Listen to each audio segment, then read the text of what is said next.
Voilà. Je suis de retour. Commencez à laisser vos questions. Si vous avez des questions, commencez à laisser vos questions. Et là, on va démarrer. Elle est revenue, la dame de feu. Donc, je lui passe la main et c'est parti. Donc, tout à l'heure, je disais, je voulais laisser Noélie danser un peu. Et voilà, les aléas du direct. La technologie m'ont eu. Mais bon, j'ai repris contrôle maintenant, on y va tout droit. Donc, je disais que tout à l'heure, on écoutait un morceau qui s'intitule Différent et qui est d'un jeune artiste béninois qui s'appelle Nathan Daoudou.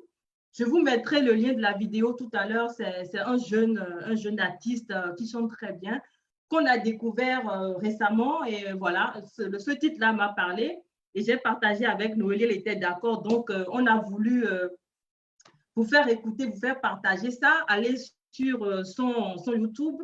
N'hésitez pas à partager pour l'encourager. C'était l'entre parenthèses. Maintenant, nous revenons sur notre sujet du jour.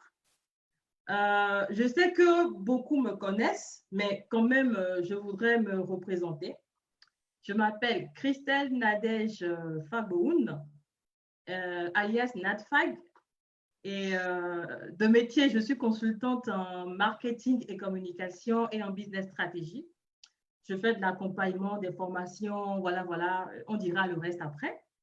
Et ce soir, nous nous voyons dans le cadre d'un nouveau projet qui s'appelle Solution Woman Channel, qui est en fait un panel où nous allons mettre la lumière sur des femmes qui sont des références dans leur domaine et qui sont des solutions pour d'autres femmes. Voilà. Donc, c'est dans la même lancée que les apéros entrepreneuses que beaucoup connaissent déjà. Le but, c'est d'accompagner les gens, c'est d'encourager les gens, c'est de donner des solutions aux gens, voilà et tout. Et c'est la première édition. Et comme la première édition est une édition assez spéciale, nous avons voulu débattre d'un sujet quand même qui revient à chaque fois. Parce que dans mes accompagnements, dans mes discussions, dans tout ce que je fais, j'ai remarqué qu'en fait, le premier frein ou bien le premier blocage à l'entrepreneuriat féminin, en fait, ce n'est pas comme les gens pensent, ce n'est pas un problème d'argent. C'est un problème de gestion, c'est un problème de gestion d'émotions, c'est un problème de gestion par rapport à ce qui s'est passé, de nos erreurs, de nos échecs. Et avant d'aller vers autre chose, je me suis dit, ben, pourquoi ne pas discuter de ça? Pourquoi ne pas parler de ça?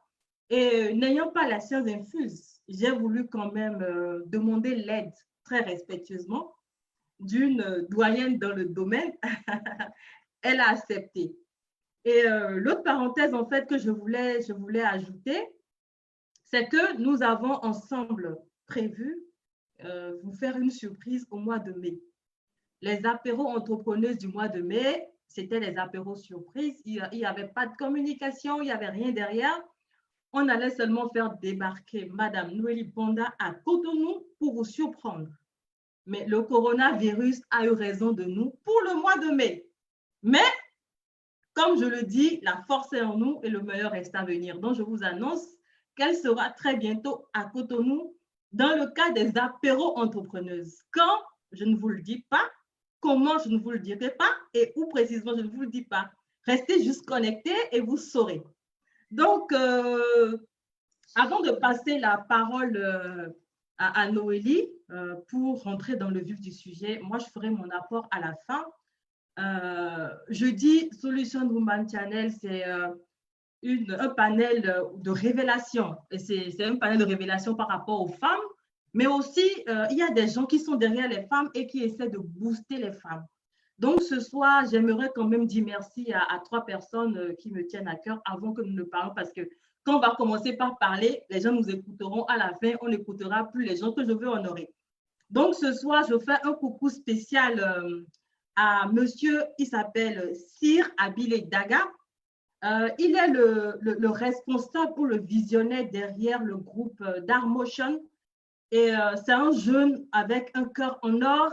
Et à chaque fois que je le sollicite pour quelque chose, il est présent en fait. Donc, ce n'est pas une femme, mais ce sont des gens qui sont derrière les femmes et ils ont besoin d'être honorés. Je veux remercier aussi son binôme. Il s'appelle Mais tout le monde le connaît sous Sam Blue. Ça, c'est mon rappeur préféré, mon frangin de corps. Frangin, je t'aime. On est ensemble. Le meilleur reste à venir et la force est en toi.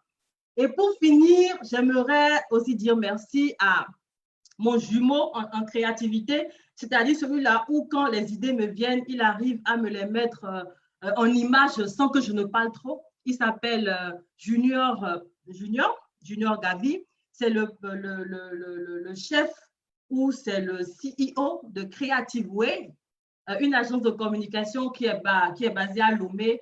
Je vous dirais que c'est le meilleur en matière de créativité de l'Afrique de l'Ouest, quoi. C'est le meilleur. Donc, Junior, ce soir, je te dis encore merci. Merci pour le cœur, merci pour l'accompagnement, merci pour la disponibilité, merci de nous accompagner, nous les femmes. Et assurément, le meilleur reste à venir et la force est en toi. Donc, fini le moment des honneurs.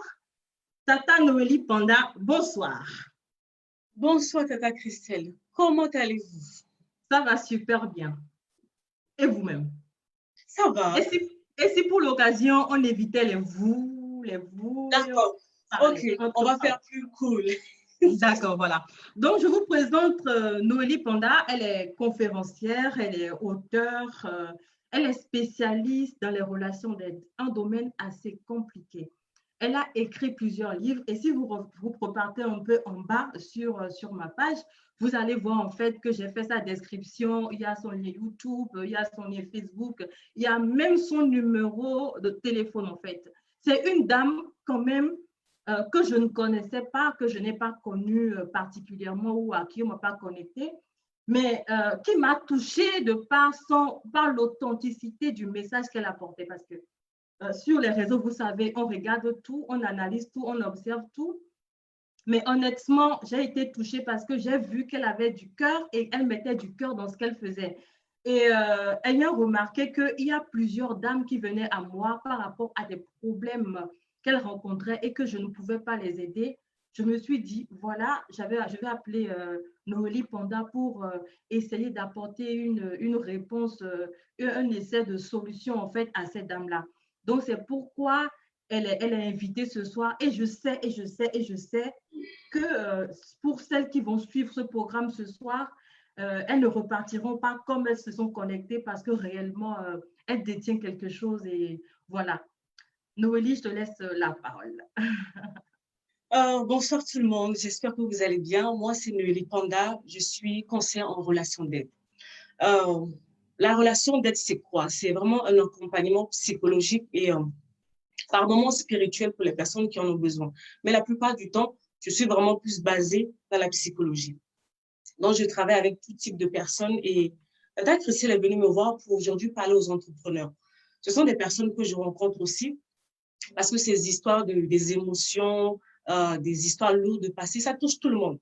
Donc, ce soir, on est là pour parler au fait de l'échec, enfin, des échecs, des erreurs, de toutes ces choses au fait que ce soit vous, que ce soit moi, on a rencontré une fois dans notre vie.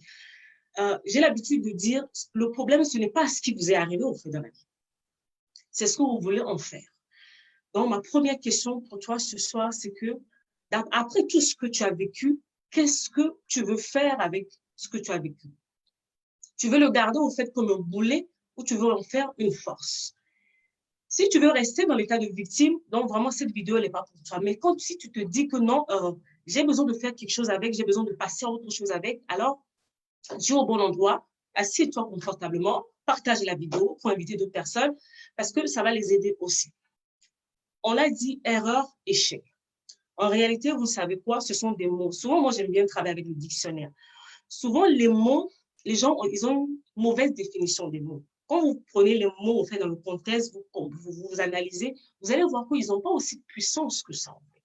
Une mauvaise compréhension des mots va vous créer des problèmes pour rien. Parce que par moment, ce que toi, tu appelles erreur, échec, en réalité, ça veut dire autre chose. Tout est dans la perception que tu as. Donc, quelle est ta perception par rapport à ce que tu as vécu? Revenons maintenant à cette histoire d'erreur.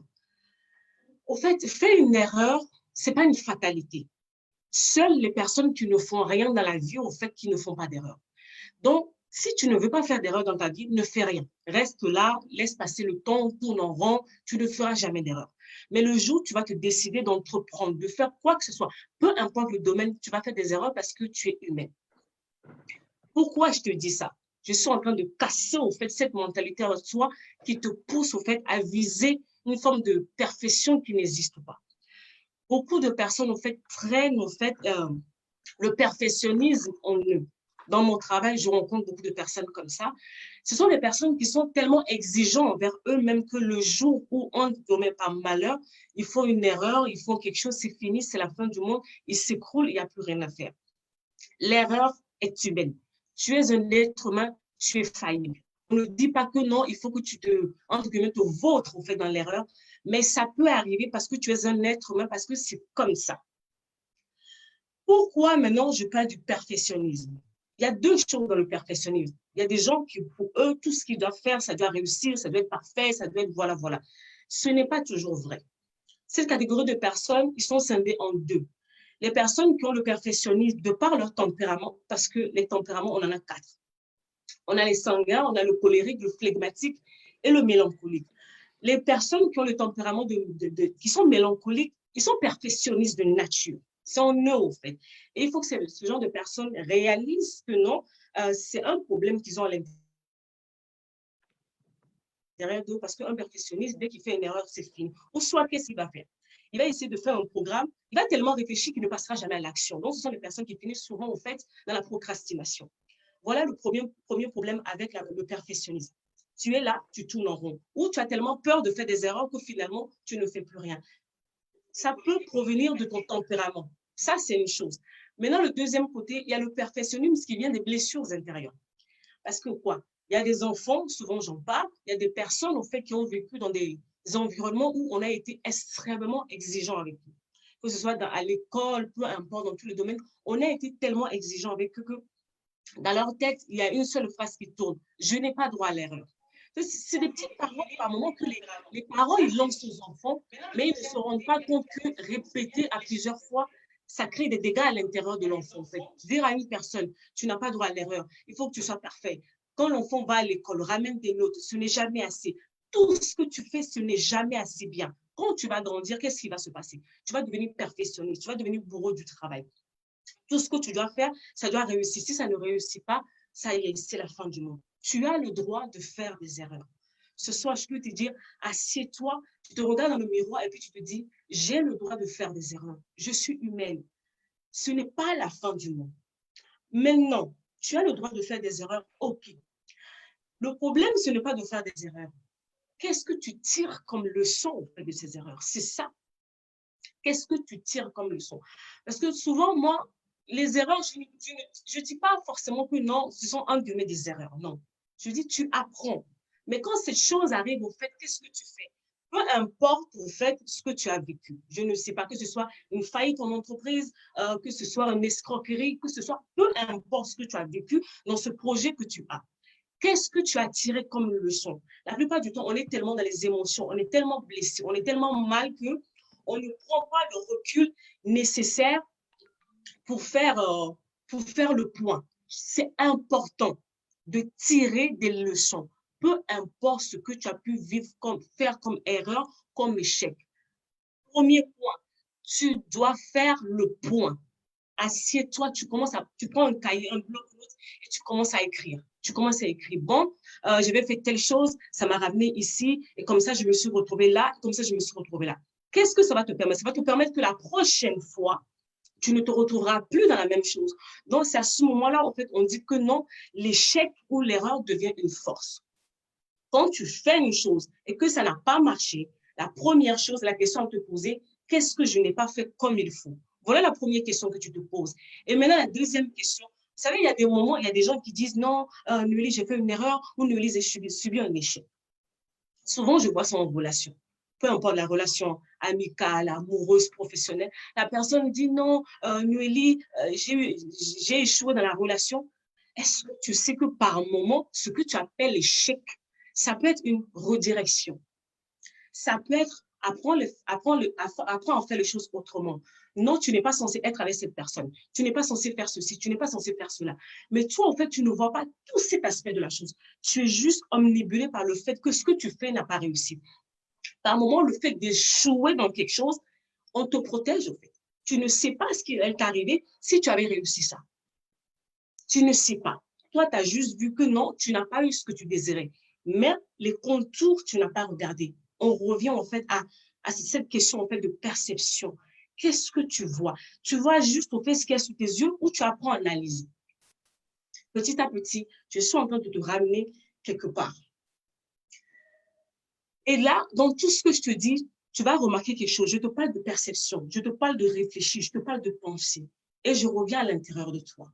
Est-ce que tu sais que peu importe que ce soit les erreurs, que ce soit les échecs, tout ce que tu peux connaître dans la vie, au fait, la capacité de rebondir, la capacité de se remettre debout, la capacité de repartir ne vient pas de l'extérieur de toi. C'est à l'intérieur de toi. Et ça commence par quoi? Par tes pensées. Parce qu'il t'est arrivé quelque chose. Quand la chose arrive, je t'ai dit, il faut que tu commences à réfléchir. Quand tu commences à réfléchir, c'est-à-dire que tu vas commencer à voir les choses qui ont marché, qui n'ont pas marché. Et tu verras qu'à ce moment-là, même tes pensées, en fait, sur la situation changent.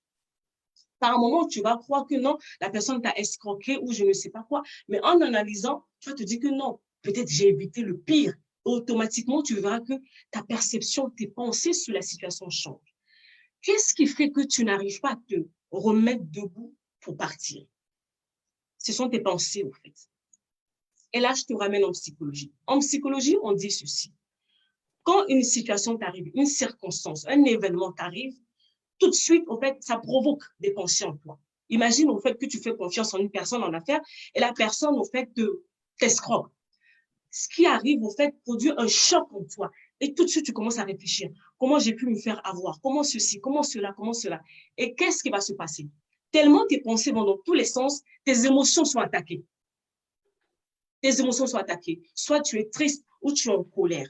C'est ce qui se passe. Ça commence par la situation que tu as vécue. Après, ça bascule sur tes pensées. De tes pensées, ça attaque tes émotions. Et de tes émotions, maintenant, tu es capable du pire ou de rien du tout. C'est pour ça que vous allez voir d'autres personnes, ça peut aller à l'extrême. La personne va aller peut-être se faire du mal ou aller se battre ou peu importe le moyen que tu décides de te défouler.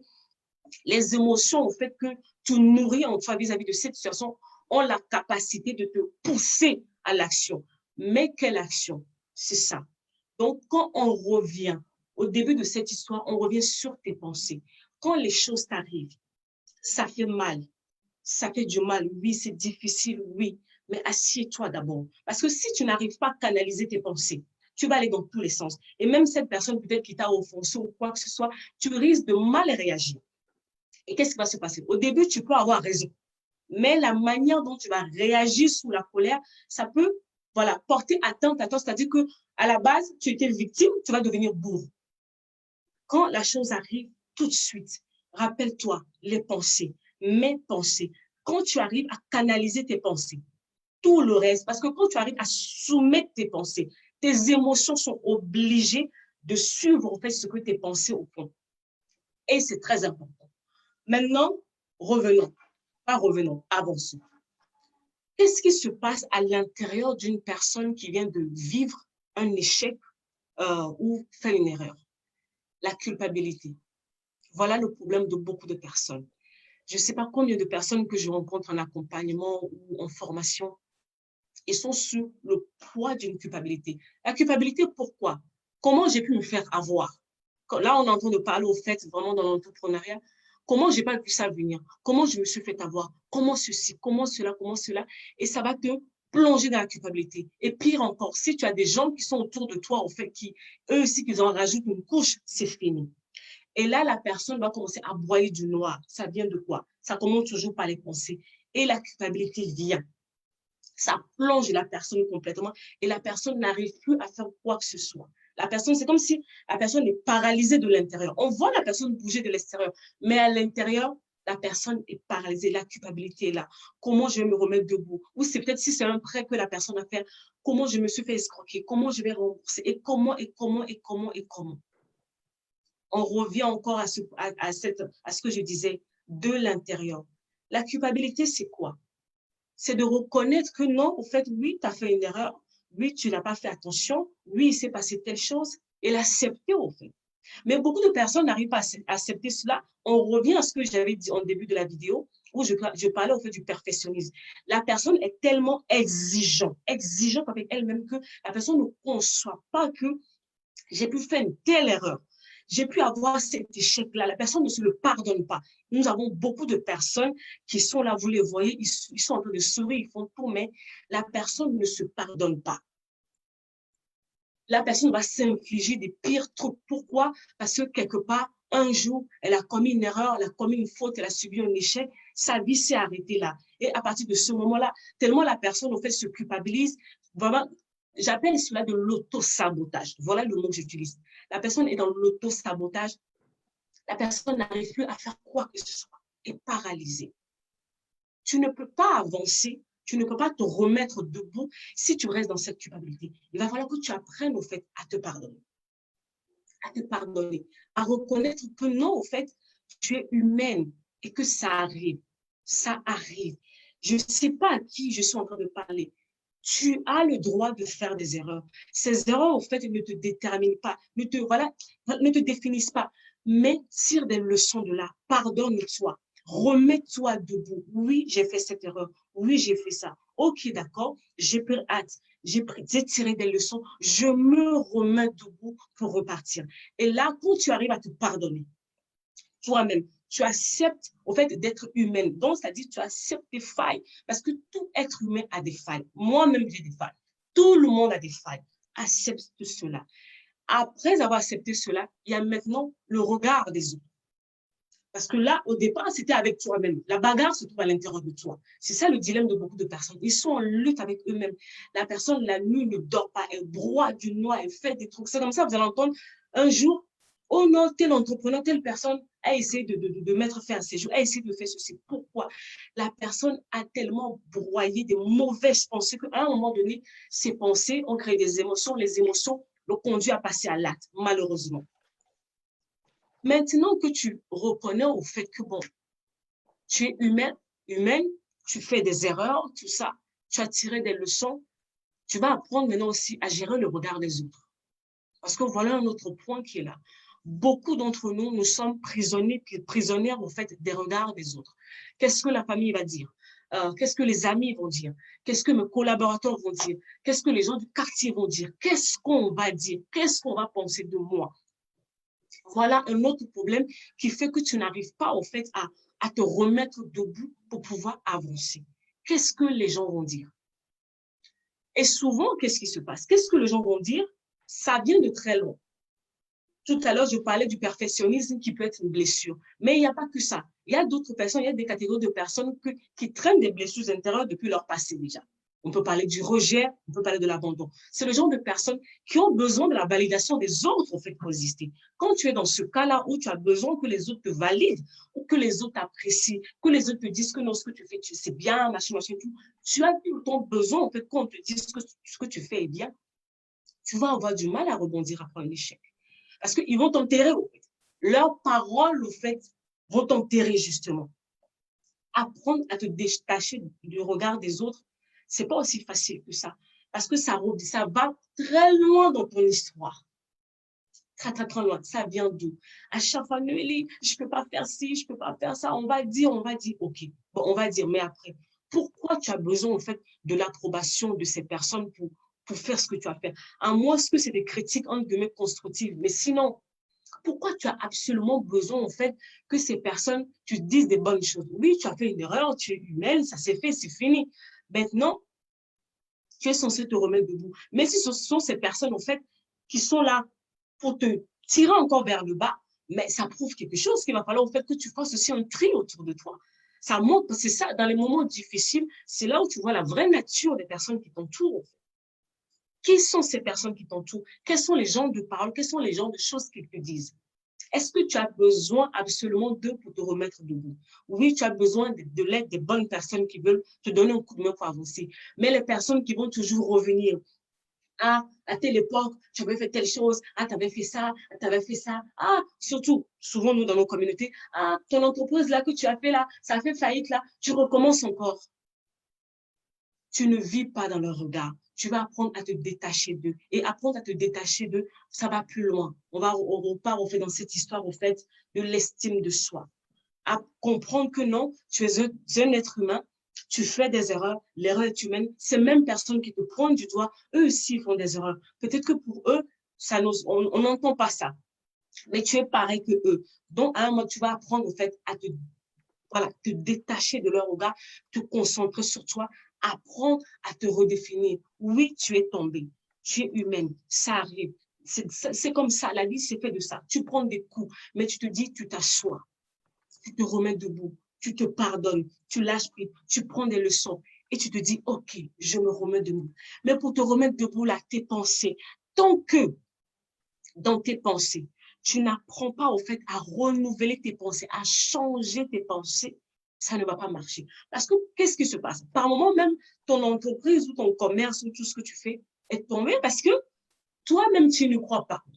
C'est-à-dire, Christelle, est-ce que tu sais que beaucoup de personnes, en fait, ils ont un mauvais monologue intérieur. Ils font des trucs, mais à l'intérieur, ils ne croient pas.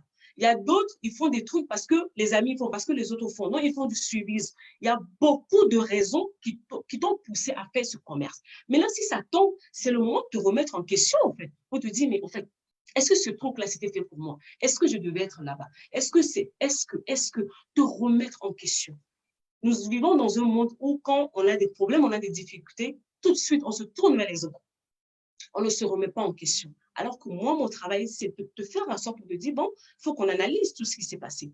Tu as commencé à faire ça. Qu'est-ce qui s'est passé? Est-ce que tu aimais ça? Est-ce que tu t'es formé? Est-ce que tu as eu des mentors?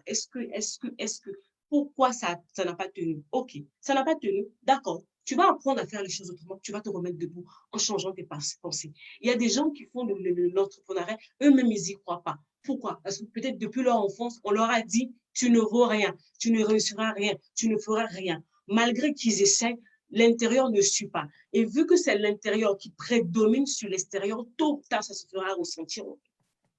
Les choses ne marchent pas. OK. Commence à t'analyser de l'intérieur. Ta vie commence de l'intérieur. Mon travail, c'est ça. Mon travail, c'est de te pousser à la réflexion, au-delà de tout ce que tu peux montrer aux gens à l'extérieur. Au fond de toi, tout ce que nous ne savons pas. Toi, tu sais. Tu sais comment tu as commencé ton truc. Tu sais pas où, tu sais. Pose-toi les bonnes questions. Pose-toi les bonnes questions. Quand tu vas te poser les bonnes questions et que tu vas avoir le courage de te donner des bonnes réponses, je t'assure que la donne va changer. Tu vas apprendre à travailler sur toi, tes pensées, ton intérieur. Pendant des années, tu as reçu peut-être de mauvaises choses qui te conditionnent. Ton système de pensée est complètement étriqué. C'est tout ça que tu vas revoir. Et quand tout ça sera OK, tu peux te remettre debout et avancer.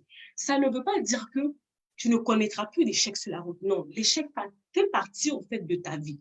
Tu vas tomber, tu vas tirer des leçons, tu vas te remettre debout et tu vas avancer. Mais cette capacité de résilience, cette capacité de pouvoir tomber, se relever, avancer, vient de ton intérieur. Si ton intérieur est cassé, tu n'iras nulle part.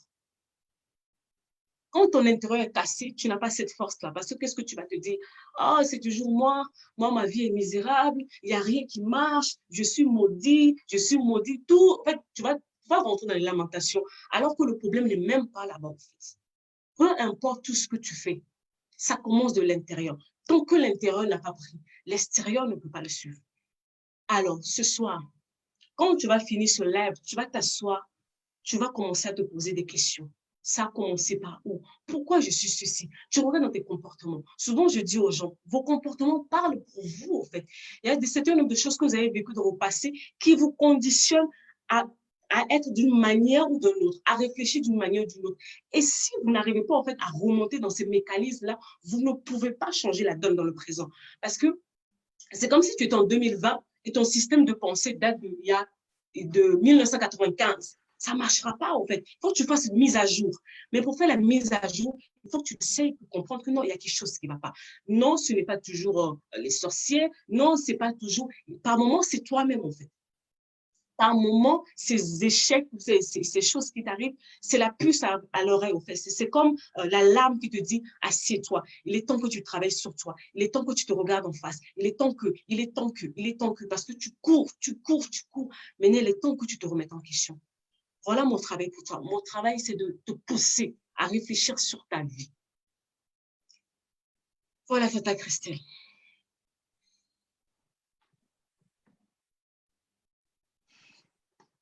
Donc, comme je disais tout à l'heure, en fait, n'hésitez pas à poser des questions. Voilà, n'hésitez pas à poser des questions. Si vous avez des questions, n'hésitez pas. Posez vos questions et on se fera un plaisir, en fait, d'y répondre. Donc, en complément, en fait, à ce que Madame Noël a dit, elle a dit plutôt, voilà, je vais donner un avis aussi sur